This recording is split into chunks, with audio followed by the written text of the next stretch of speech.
ইউটিউবে video upload করতেছো, ভিডিওতে 10টা 5টা 30টা 40টা 100টা 200টা ভিউজ আসতেছে, এর উপরে তোমাদের ভিউজ আসতেছে না। কেন আসতেছে না? তোমরা এই সিটিং গুলো তোমরা ওয়ান করছো না বলে তোমাদের চ্যানেলটা গ্রো হচ্ছে না এবং নতুন নতুন অডিয়েন্সের কাছে তোমরা পৌঁছতে পারছো না। কেন পারছো না? দেখো, এই যে সিটিং গুলো আছে এবং এই সিটিং গুলো তোমরা যদি ওয়ান না করো, এখানে কিন্তু পুরো কিন্তু ইউটিউব কিন্তু পুরো ডিটেল লিখে দিয়েছে যে তোমরা এই সিটিং গুলো করো। লেখা আছে হোম ট্যাব এবং তার নিচে লেখা আছে show your channel home tab to highlight showcase content for your audience. এটার মানে কি? দেখো, এইটা অন করলে নতুন নতুন অডিয়েন্সের কাছে সাজেস্ট করাবে ইউটিউব। এবং হোম ট্যাবটা কি, আমরা যখন ইউটিউবটা অন করি তখন কিন্তু নতুন নতুন কিন্তু ভিডিওগুলো আমাদের সামনে শো হয় এবং তাকেই বলা হয় হোম ট্যাব।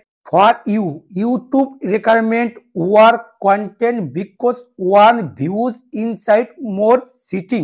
এইটার মানে কি? দেখো, এইটা অন করলে ইউটিউব কি বলেছে যে তুমি এইটা অন করো, নতুন নতুন অডিয়েন্সের কাছে সাজেস্ট করাবে এবং তুমি এইগুলো অন করলে তোমার যত ভিডিওগুলো আছে সেই ভিডিওগুলো তোমার নতুন নতুন অডিয়েন্সের কাছে সাজেস্ট করাবে।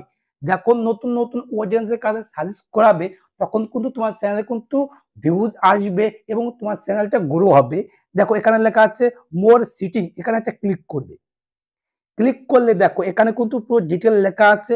দেখো, এখানে কিন্তু পুরো ডিটেল লিখে দিয়েছে। দেখো, এখানে লেখা আছে ওয়াল কন্টেন্ট রিকোয়ারমেন্ট এবং এইটা অন করলে তোমাদের ভিডিও যত ভিডিও আপলোড করেছো এই ভিডিওগুলো নতুন নতুন অডিয়েন্সের কাছে সাজেস্ট করাবে এবং যখন সাজেস্ট করাবে তখন কিন্তু তোমার নতুন নতুন ভিউজ আসবে এবং তখন কিন্তু তোমার চ্যানেলটা কিন্তু বুস্ট পাবে। এবং এই সিটিং গুলো পুরো ইম্পর্টেন্ট সিটিং। এই সিটিং গুলো কিভাবে করতে পারবে সেটি সম্বন্ধে আমরা জানি। ইউটিউব স্টুডিও ওপেন করবে। ওপেন করার পরে উপরে দেখবে তোমাদের লোগো আছে, লোগোতে একটা ক্লিক করবে। উপরে দেখো পেন অপশন আছে, এখানে একটা ক্লিক করবে। নিচে লেখা আছে হোম ট্যাব, এখানে একটা ক্লিক করবে। ক্লিক করার পরে এইগুলো তোমরা অন করে নেবে। দেখো, নিচে দেখা আছে মোর সিটিং, এখানে একটা ক্লিক করবে। ক্লিক করার পরে এইগুলো তোমরা অন করে নেবে। অন করে নিলে তোমাদের যত ভিডিও আপলোড করেছো ওই ভিডিওগুলো নতুন নতুন অডিয়েন্সের কাছে সাজেস্ট করাবে। যখন ইউটিউব যখন নতুন নতুন অডিয়েন্সের কাছে সাজেস্ট করাবে তখন কিন্তু তোমার ভিউজ যখন আসবে নতুন নতুন, তখন কিন্তু তোমার চ্যানেলটা কিন্তু পুরো বুস্ট পাবে এবং তোমার সাবস্ক্রাইবারও বাড়বে। যদি তোমাদের ভালো লাগে লাইক কমেন্ট করলে মোটিভেশন বাড়ে।